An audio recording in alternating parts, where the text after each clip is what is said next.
Lagi dan lagi tank kebanggaan angkatan bersenjata Ukraina yang dipasok dari Amerika Serikat menjadi sasaran empuk UAV Rusia. Tepatnya di wilayah Novoshelovka, tank Abrams Amerika terdeteksi oleh drone FPV Rusia.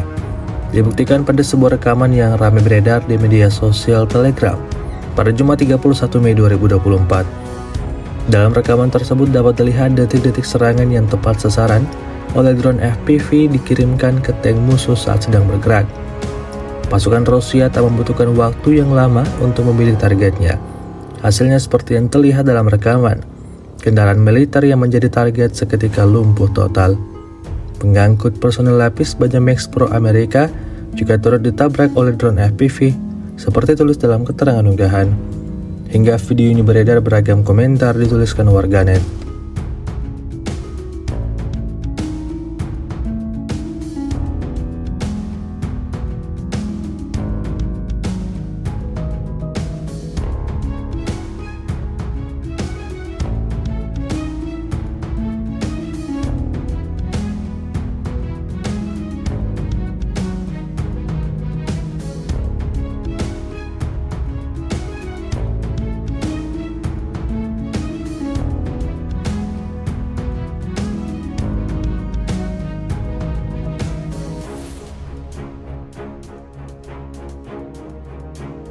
Download Tribun X sekarang, menghadirkan lokal menjadi Indonesia.